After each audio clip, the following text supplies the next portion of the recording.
والسلام على من لا نبي بعده أما بعد فأعوذ بالله من الشيطان الرجيم بسم الله الرحمن الرحيم ذلك الكتاب لا ريب فيه عن علي بن أبي طالب رضي الله تعالى عنه قال قال رسول الله صلى الله عليه وسلم ألا إنها ستكون فتنة قلت وما المخرج منها يا رسول الله قال كتاب الله فيه نبأ ما قبلكم وخبر ما بعدكم وحكم ما بينكم هو الفصل ليس بالهزل من تركه من جبار قسمه الله ومن ابتغى الهدى في غيره أزله الله وهو حبل الله المتين وهو الذكر الحكيم وهو الصراط المستقيم هو الذي لا تزيغ به الأهواء ولا تلتبس به الألسنة ولا يشبع منه العلماء ولا يخلق عن كثرة الرد ولا ينقضي عجائبه هو الذي إذ سمعته الجن حتى قالوا إنا سمعنا قرآنا عجبا يهدي إلى الرشد فآمنا به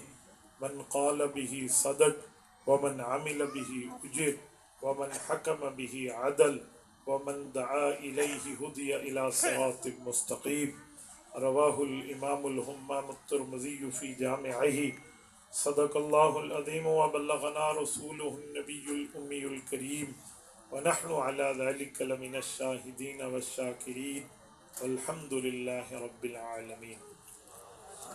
میرے معزز دوستو، آج 11 فروری 2025 بروز منگل ہے اور آج کا دن تقریباً ہم نے 3 ماہ قبل قاری زاہد محمود صاحب کے واسطے سے اس گلشن کے لیے طے کیا تھا. میری دعا ہے رب کریم یہاں پڑھنے پڑھانے والوں کو اپنی طرف سے جزائے خیر عطا فرمائے. جن بچوں نے قرآن کریم ابھی پڑھا ہے حضرت قاری صاحب کے ہاتھوں ان کا آخری سبق ہوا، اللہ جل شانہ ان کو مبارک فرمائے. ہمارے اسٹیج پر حضرت پیر طریقت رہبر شریعت امیر عالمی مجلس تحفظ ختم نبوت حضرت مولانا ناصر الدین خاکوانی دامت برکاتہم العالیہ تشریف فرما ہے اور رات کا بھی ایک کافی حصہ بیت چکا ہے. آپ حضرات میرے مزاج سے واقف ہیں کہ اس وقت نیند آنا شروع ہو جاتی ہے، باتیں نہیں ہوتی. بہرحال میں کوشش کروں گا اپنی طبیعت پہ جبر کر کے چند معروضات آپ کی خدمت میں پیش کر پاؤں. میرے دوستو، قرآن کریم اللہ تعالی نے رسول پاک صلی اللہ علیہ وسلم پر نازل فرمایا. یہ جو وحی اللہ تعالی نے حضور پر بھیجی تھی، اس وحی کی ترتیب آنے کی کیا تھی؟ میں صحیح بخاری جلد اول کے پہلے باب سے اس کی ترتیب آپ کی خدمت میں رکھتا ہوں. حضرت اماں جان رضی اللہ عنہا عائشہ صدیقہ نے نبی اقدس صلی اللہ علیہ وسلم سے پوچھا تھا، یا رسول اللہ کیف یأتیک الوحی، اے اللہ کے نبی آپ کے اوپر اللہ کی طرف سے وحی کیسے آتی تھی؟ تو حضور اقدس صلی اللہ علیہ وسلم نے اس کے 2 طریقے ارشاد فرمایا. ایک طریقہ یہ تھا یتمثل للملک، فرشتہ میرے سامنے انسانی شکل میں آتا اور مجھ سے گفتگو کرتا تو میں اس بات کو یاد کر لیتا جو وہ مجھ سے بات کرتا. اور دوسرا طریقہ یہ ہوتا تھا یأتینی مثل سلسلۃ الجرس، اس میں فرشتہ نہ ہوتا، تار کھٹکنے کی جس کو ہم اردو میں کہتے ہیں، عربی میں ترجمہ ہے کہ وہ مجھے گھنٹی بجنے کی آواز کی طرح سنائی دیتی اور میں اس سے اپنا قرآن کا حصہ اخذ کر لیتا. حضرت اماں جان نے سوالیہ نظروں سے پوچھا کہ طریقے 2 ہیں، ایک میں بندہ نظر آئے آپ قرآن کریم وصول کر لیں، ایک میں نظر نہ آئے صرف آواز آئے آپ قرآن وصول فرما لیں. تو بتائیں کون سا طریقہ آپ کے اوپر سہل ہوتا تھا؟ حضور پاک علیہ السلام نے فرمایا جو پہلا طریقہ جس میں جبرائیل آتے مجھ سے ہم کلام ہوتے تو وہ اہون علیہ، بہت ایزی سچویشن ہوتی، بڑی ترتیب کے ساتھ میں ان کی بات کو سمجھ لیتا. لیکن جو دوسرا طریقہ جس میں آواز آتی شکل نظر نہ آتی، وہ اشدہ علیہ فیفصم عنی، شدید ترین سخت صورتحال ہوتی، میرے پسینے پھوٹ پڑتے. میں اس کا جواب دینے لگا ہوں یہ فطرت ہے، نیچر ہے کہ انسان کی شکل میں ایک دوسرے سے بات کرے تو کوئی دقت و حدت نہیں ہوتی، کوئی شدت و تکلیف نہیں ہوتی، بالکل نارملی اور ایزی سچویشن ہوتی ہے، دو افراد ایک دوسرے سے گفتگو کر رہے ہوتے ہیں۔ جہاں بندے کو آواز آئے، شکل نظر نہ آئے، ظاہری بات ہے فطرتی طور پہ بندہ پریشان ہو جاتا ہے، تو رسالت باب نے اس دوسرے طریقے کو ذکر فرمایا۔ لیکن جو بات میں آپ کی خدمت میں کرنے لگا ہوں وہ اسی دوسرے طریقے پر ایک سوال ہے۔ سوال یہ ہے، حضور پاک نے فرمایا یأتینی مثل سلسلۃ الجرس، ترجمہ ہے کہ گھنٹی بجنے کی آواز کی طرح میرے اوپر وحی آتی۔ اس پر سوال اٹھتا ہے، شراح نے اس پر سوال اٹھایا ہے۔ میں امام ابن حجر اسقلانی رحمہ اللہ المتوفی 852 ہجری اور امام عینی رحمہ اللہ المتوفی 855 ہجری، ان دونوں کی بات کو اپنے لفظوں میں پیش کرنے لگا ہوں کہ انہوں نے اس سوال کا جواب کیا دیا ہے۔ وہ فرماتے ہیں یہ تو حدیث پاک میں ہے کہ گھنٹی تو شیطان کا آلہ ہے، گھنٹی تو شیطانی آواز کے مشابہ چیز ہے، تو پھر وہی اس طرح پہ آتی تھی، اس کا مطلب کیا ہے؟ ایک جواب ان اکابر کا ہے، ایک جواب جدید دور کا ہے، اس جواب کی توضیح کے طور پہ پیش کروں گا۔ فرمایا پہلا جواب جو ہمارے اکابر نے لکھا کہ اس کا مطلب یہ نہیں ہے کہ گھنٹی کی آواز ہوتی تھی، حدیث میں لفظ ہے یأتینی مثل سلسلۃ الجرس، گھنٹی کی طرح آواز ہوتی تھی۔ ایک ہوتا ہے چیز کا ہونا، ایک ہوتا ہے اس چیز کی طرح ہونا، اس میں بڑا فرق ہے۔ یہ میرا والد ہے اور یہ گویا میرے والد کی طرح ہے، تو جو والد ہے اس کا اس کی اماں سے پردہ نہیں ہے، لیکن جو باپ کی مانند ہے، ابا کی طرح ہے، اس کا اس کی اماں سے بھی پردہ ہے، اس کی بہنوں سے بھی پردہ ہے۔ پتہ چلا طرح ہونا اور ہوتا ہے، اصل ہونا اور ہوتا ہے۔ یأتینی مثل سلسلۃ الجرس، گھنٹی کی طرح کا مطلب اور ہے، گھنٹی ہونا اور ہے۔ تو کہتے ہیں پھر تشبیہ کا کیا وجہ ہے؟ پھر تشبیہ من بعض الوجوہ ہے، من کل الوجوہ نہیں ہے۔ تو اس کی دلیل فرماتے ہیں، اس کی دلیل یہ ہے کہ اس میں ایک وجہ تشبیہ ہوتی ہے، اس بنیاد پر تشبیہ دی جاتی ہے۔ مثلا میں کہوں کہ میرا بیٹا شیر ہے، تو اس کا مطلب یہ نہیں ہے کہ جیسے شیر کو ماں بہن کی تمیز نہیں ہے تو اس انسان کو بھی ماں بہن کی تمیز نہیں ہے۔ شیر حرام کھاتا ہے اور مردار کھاتا ہے تو یہ انسان بھی مردار کھاتا ہے، یوں مراد نہیں ہے۔ وجہ تشبیہ فی الشجاع ہے کہ دونوں بہادر ہیں، نڈر ہیں، دلیر ہیں، بزدل نہیں ہیں، تو یہ وجہ تشبیہ ہوتی ہے۔ تو کہتے ہیں گھنٹی کی طرح آیت آنے کا مطلب ہے جیسے گھنٹی تسلسل سے آتی ہے، کنٹینیوسلی آتی ہے، مسلسل آتی ہے، درمیان میں رکاوٹ نہیں ہوتی۔ تو رسالت میں آپ بتانا چاہتے ہیں میرے اوپر وہی بھی مسلسل آیا کرتی تھی۔ یہ جواب تو ہے ہمارے اکابر کا۔ میں آج جدید دور میں 2025 کی فروری میں بیٹھ کے آپ کو ایک جواب اکابر کا سمجھانے لگا ہوں، بالکل آپ کو ایسے سمجھ آئے گا جیسے سمجھ آنے کا حق ہو۔ میں مثال دینے لگا ہوں، ایک ہمارے جیب میں موبائل ہے، اس موبائل پر میسج آتا ہے اور پیغام پہنچتا ہے، تو کیسے پہنچتا ہے ذرا ہم اس کو دیکھیں تو سمجھ آ جائے گا۔ دیکھیں اگر اس موبائل میں قاری زاہد محمود کا نمبر اگر فیڈ ہے تو قاری صاحب مجھے لکھیں گے مفتی عبدالواحد قریشی صاحب آپ کہاں پہنچے، میں کہوں گا فلاں جگہ، یہاں جلسے میں کب پہنچیں گے، میں کہوں گا جی اتنے بجے۔ ان کا بھی میسج آیا، میرا بھی جواب آیا، لیکن جب مجھے میسج ملا یا ان کو میسج ملا تو اس وقت یہ لفظ نہیں ہوتا کہ جی آپ کہاں ہیں، کب پہنچیں گے، اس وقت ہوتا ہے ٹنگ ٹنگ ٹنگ۔ اس کا مطلب کیا ہے؟ یہ گھنٹی، یہ رنگنگ کا مطلب کیا ہے، یہ رنگ کیا ہوا ہے؟ تو اس کا ایک ہی مطلب ہے کہ اصل تو میسج ہے، یہ توجہ دلانے کے لیے، متوجہ کرنے کے لیے اور مجھے وارن کرنے کے لیے کہ دیکھو کوئی عام چیز ہے، اس کو اوپن کرو۔ تو میں نے میسج کھولا، اندر سے لفظ لکھا ہوا ملا، گویا رسول اللہ صلی اللہ علیہ وسلم نے ہمیں یہ بتا دیا ہے کہ وہی بھی ایسے آتی تھی، مجھے متوجہ کیا جاتا تھا، میں اس آواز پہ متوجہ ہوتا جیسے آج ہم میسج کھولتے ہیں، ٹنگ ٹنگ کے بجائے پوری تحریر ہوتی ہے۔ تو حضور پاک پر جب یہ کیفیت ختم ہوتی تو قرآن کی پوری سورت آ چکی ہوتی۔ یہ اس جواب کو آسان لفظوں میں آپ کی خدمت میں سمجھانا ہے کہ یوں قرآن کریم ہم تک پہنچا ہے۔ اب یہاں پر ایک جملہ رک کے کہنے لگا ہوں، یہ جو دو طریقوں سے رسالت مآب پر وحی آئی ہے، ان دو طریقوں پہ رسول اللہ صلی اللہ علیہ وسلم نے جو ذکر فرمایا کہ دوسرا طریقہ مشکل ہوتا تھا، میں ایک اصولی جواب دے چکا ہوں، اس کی دوسری وجہ بتانے لگا ہوں۔ یہ دوسرا طریقہ وحی کے حصول کا طریقہ، اخذ کلام اللہ کا طریقہ مشکل کیوں ہوتا تھا سمجھانے لگا ہوں۔ موسیٰ علیہ السلام کے دور کو اٹھائیے، عرب کا قرآن کہتا ہے موسیٰ علیہ السلام کی قوم نے اللہ سے عرض کیا، موسیٰ علیہ السلام کی قوم نے موسیٰ علیہ السلام سے عرض کیا کہ ہمیں اپنے اللہ کا دیدار کراؤ، ارین اللہ جہرا، ہم رب کو براہ راست دیکھنا چاہتے ہیں، لائیو دیکھنا چاہتے ہیں، اللہ کی زیارت کرنا چاہتے ہیں، آپ ہماری ملاقات کرائیے۔ حضرت موسیٰ علیہ السلام نے منع فرمایا، قوم نے کہا ٹھیک ہے، ہم 70,000 بندے ہیں، سارے نہیں جاتے، ایک ایک بندے کی نمائندگی 1,000 کا نمائندہ ایک بنے گا، آپ 70 بندے لے جائیں جو 70,000 کو ریپریزنٹ کریں گے، آپ انہیں دکھا دیں، انہوں نے دیکھا تو ہم نے دیکھا۔ یہ موسیٰ علیہ السلام کے ساتھ چلے کوہ طور پہ آئے، اللہ دیکھنا چاہتے ہیں، فرمایا لن ترانی، نہیں دیکھا جا سکتا، کہا اللہ ان کی ڈیمانڈ ہے۔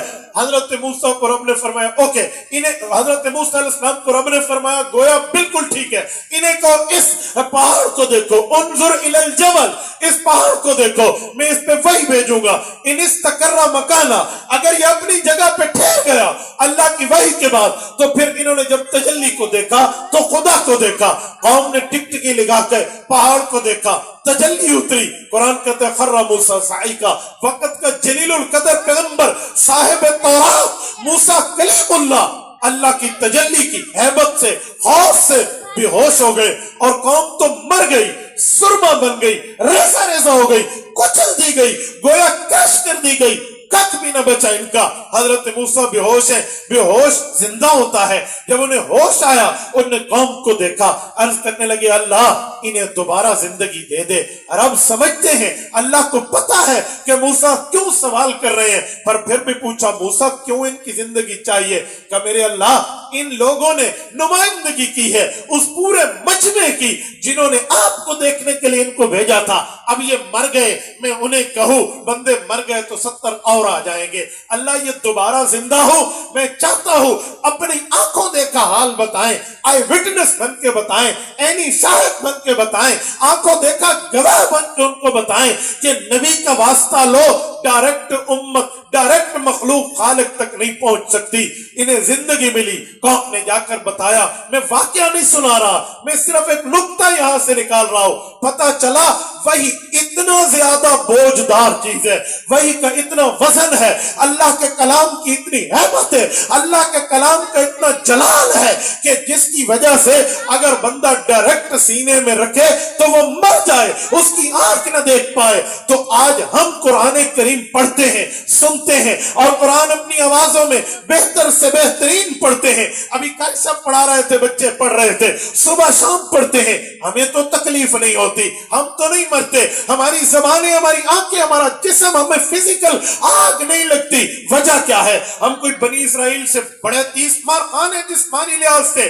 نہیں، وجہ ایک ہی ہے، جو قوم موسیٰ نے نظر انداز کیا تھا، امت محمدیہ نے اس پہ عمل کیا ہے۔ وہ وجہ یہ تھی کہ موسیٰ علیہ السلام کی قوم نے نبی کو کراس کیا، خود اللہ سے ڈائریکٹ ہوئے، نبی کا واسطہ چھوڑا تو وہ جل گئے۔ ہمیں قرآن شفا کے طور پہ ملا ہے کہ پہلے حضور کے سینے پہ آیا ہے، پھر امت کو ملا۔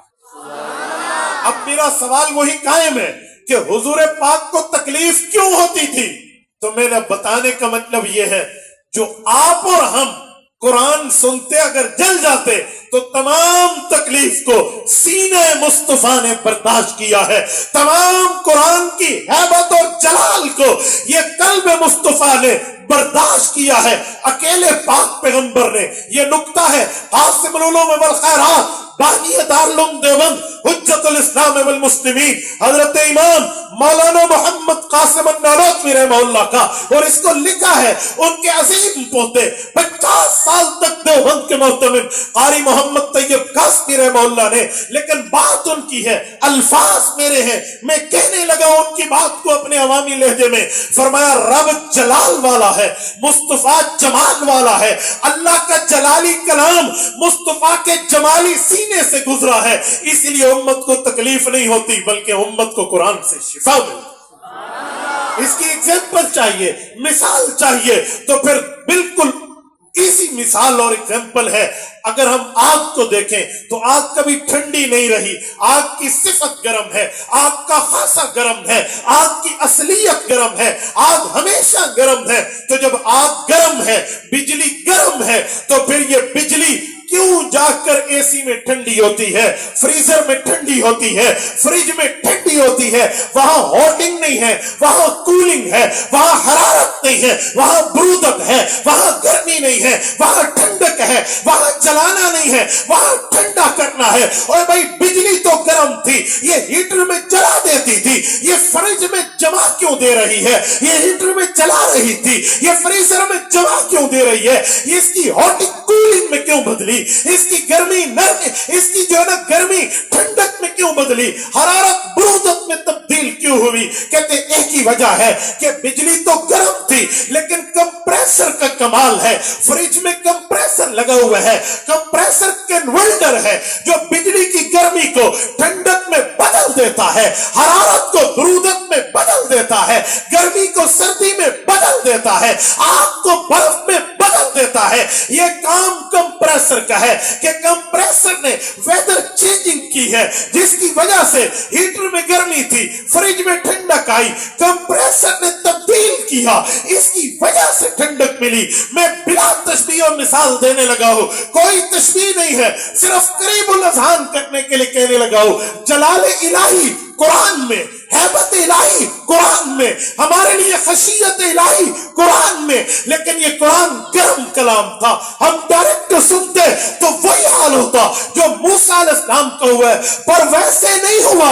یہ حضور کے سینے پہ آیا, نزل علی قلب محمد, حضور کے دل نے کلام الہی کے جلال کو اپنے اندر سے گزارا تو جلال جمال میں بدلا. گویا حضور کے سینے نے قرآن کی گرمی کو ٹھنڈک میں بدل کے تمہیں اور مجھے دیا ہے. تو وَنُنَزِّلُ مِنَ الْقُرْآنِ مَا هُوَ شِفَاءٌ. سبحان اللہ.